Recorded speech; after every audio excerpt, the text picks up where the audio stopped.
Good day, students! Ngayon ay tuturuan ko kayo kung paano gumawa ng one-point perspective drawing pero in 3 various positions. So ano nga ba yung 3 various positions? Ito yung bird's eye view, man's eye view, at saka worm's eye view. So simulan natin. So gawa muna tayo ng line dito sa gitna. So itong line na to, guidelines lang po siya. Guideline o manipis na linya lang. Pangalanan natin siyang horizon. At sa horizon, nakalagay ang tinatawag natin vanishing point. Yan. At dito, maglagay tayo ng line dito sa baba. Isang guidelines ulit.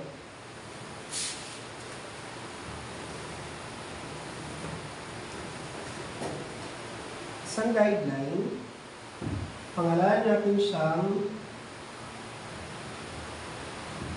ground line. Sa ground line, nakalagay ang tinatawag natin station point. Dito sa station point, dito kung paano natin makikita yung isang object. So, maglagay naman tayo ng linya dito sa taas, another guideline.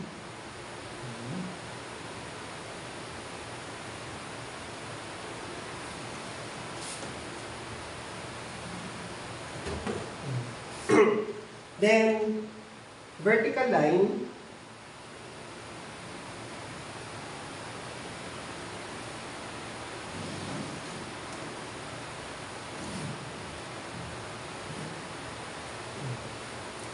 Now, hanapin po natin ang 3 cm sa ruler po natin. 1 cm, 2 cm, tsaka 3 cm. So, lapat natin dito. So, maglagay tayo ng 1 cm, 2 cm, tsaka 3 cm. Ganon din papuntang ground line.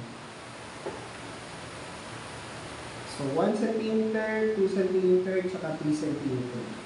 So, itong 1 cm, 2 cm, tsaka 3 cm na to, ipag-connect po natin sila simula taas hanggang baba.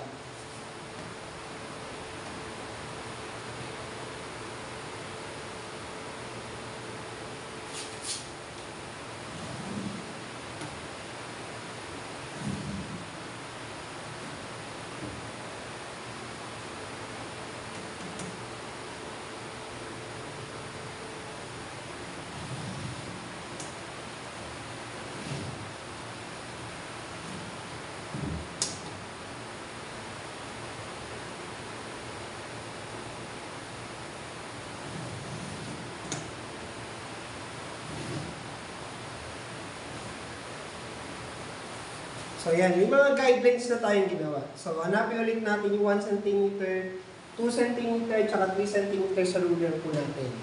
So, ilagay naman natin siya dito. Ilapat natin siya dyan. At mag-marka tayo ng 1 cm, 2 cm, tsaka 3 cm.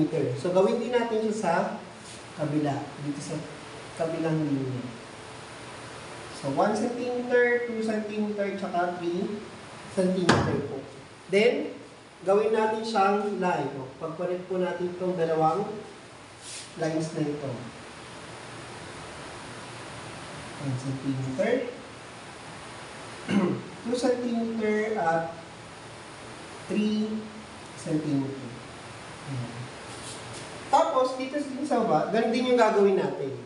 So, hanapin natin yung 1 cm, 2 cm, at 3 cm. 1 cm, 2 cm, tsaka 3 cm. Connect natin siya sa kabila. 1 cm, 2 cm, tsaka 3 cm. I-connect po natin sila. Puro guidelines lang po. 1 cm, 2 cm, at 3 cm. Yan. Ngayon, dito naman sa gitna, hanapin natin ang 1.5 cm. For example, so, sa pagitan siya ng 2 at saka 3, So, sorry. Sa pagitan ng 1 at saka ng 2, yan po yung 1.5. Sa 1.5, dito nyo siya ilalagay sa may horizon. Now, yung 1.5 na yon,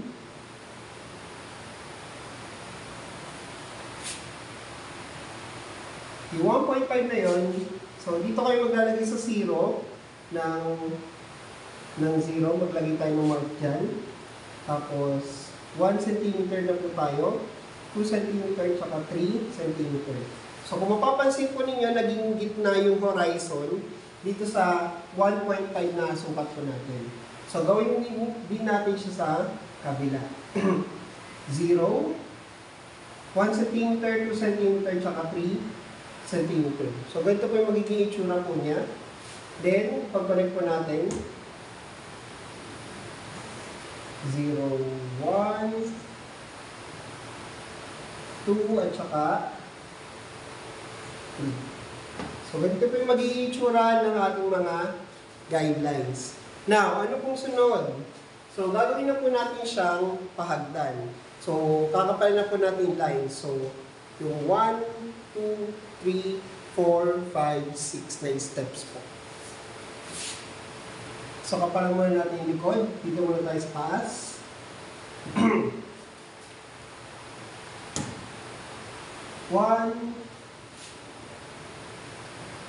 2,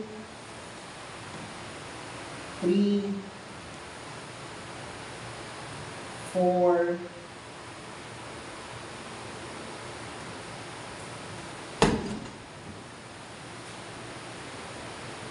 5, 6. Ito pang lalim naman. Ganit din yung gagawin natin dito sa dalawa. Punta muna tayo sa gitna. So, likod muna. Tapos, nasa taas. 1, 2, 3. Huwag po kayo malilito dito sa horizon, ha? 1 cm po tayo dyan. 4, 5, at 6. So, huwag po natin kalimutan na sa ilalim. So, ganyan din yung gagawin natin dito sa baba. So, ito muna likod. Tapos yung steps na. 1, 2, 3, 4, 5, 6. Tapos huwag natin kalimutan na sa ilalim. Ngayon, dito sa mga makakapal na drawings na ito, so gagawin natin sila ng receiving line. So unahin muna natin ito nasa taas.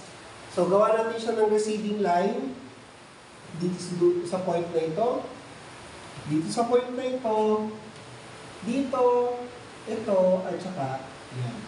So yun lalagyan natin yung receiving lines papuntang vanishing point. Receiving line, magagaan na rin nyo lang.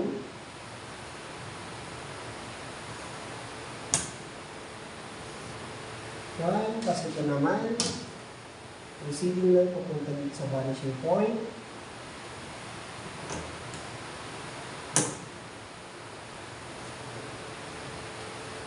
Ito, papuntang vanishing point.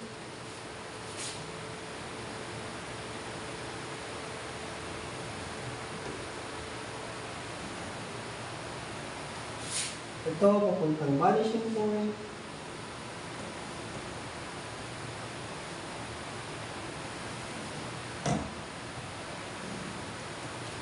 At ito, papuntang vanishing point.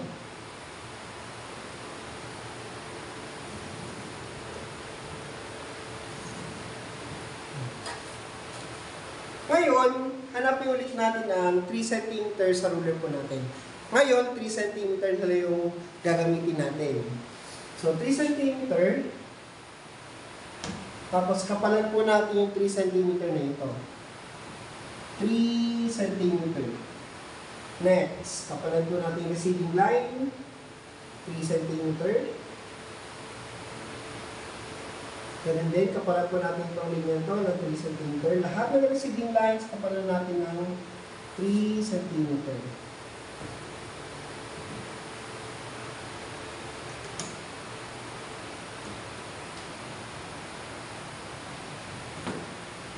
Sunod, ipag-connect natin itong mga receiving lines na ito. So, simula dito, papunta, yan. Kapalan po natin sila.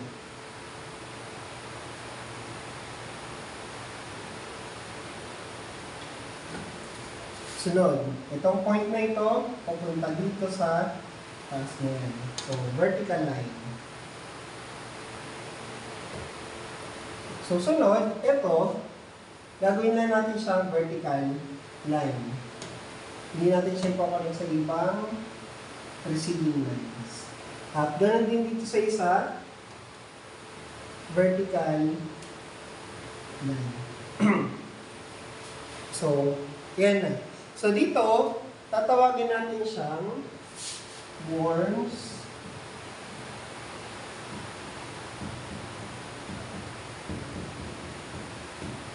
eye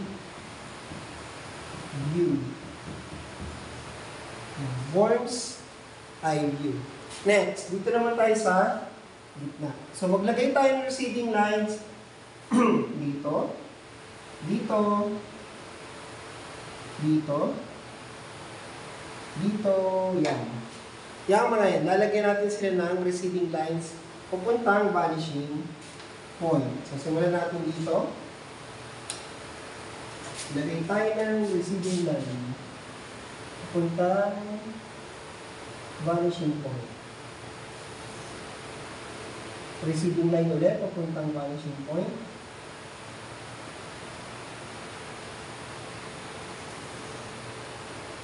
Sunod, itong nasa taas.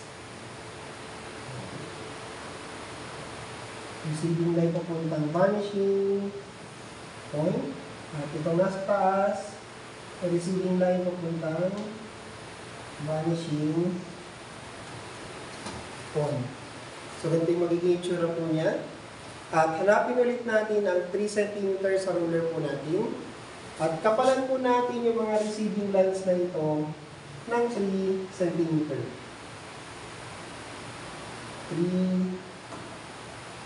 3. Kung mali ito, baka kapalan po ninyo yung horizon. Receiving line lang po ang kakapalan natin. 3 cm. 3 cm. Ngayon, dito ay gagawa naman natin sila ng connection. So, paano connection? Sa lahat, gagawa natin sila ng vertical lines. So, vertical line.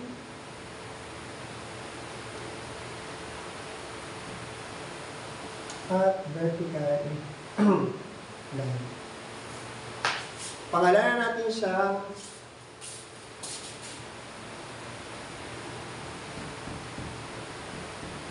man's eye view. Sunod at pinakahuli, eto. So, lalagyan natin din siya ng receiving line papuntang vanishing point. So, lalagyan natin yung receiving line, ito. So, ito. Papuntang vanishing point. Receiving lines.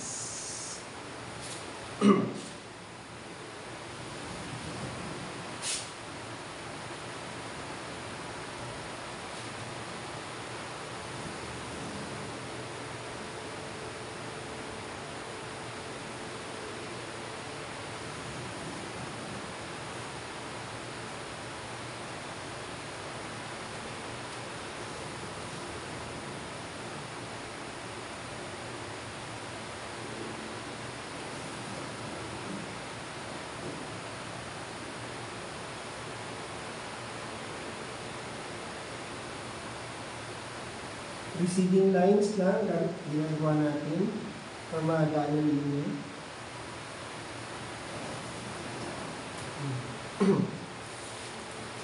Ngayon, hanapin naman natin ulit ang 3 cm sa ruler po natin. Kapalan po natin lahat ng receding lines ng 53 cm.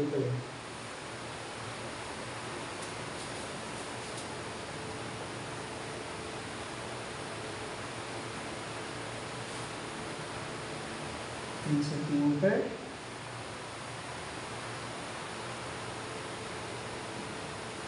3 centimeter. 3 centimeter.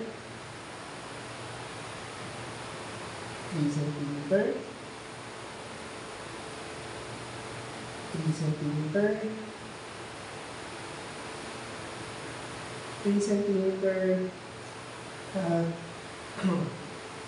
3 centimeter. Ngayon, ipapag-connect naman natin lahat ng receding lines sa bawat receding lines, sa mga kapal receding lines. So, for example, vertical line dito.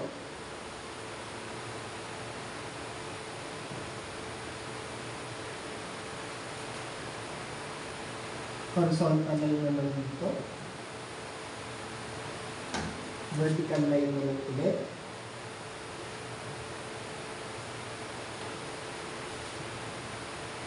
Another horizontal line, vertical line,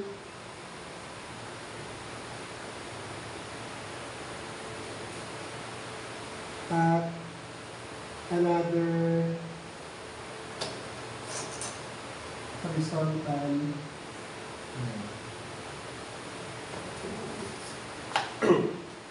At ganyan po gumawa ng one-point perspective drawing in 3 various positions. So, sana magawa po ninyo at ipasa ito sa takdang oras. Maraming salamat.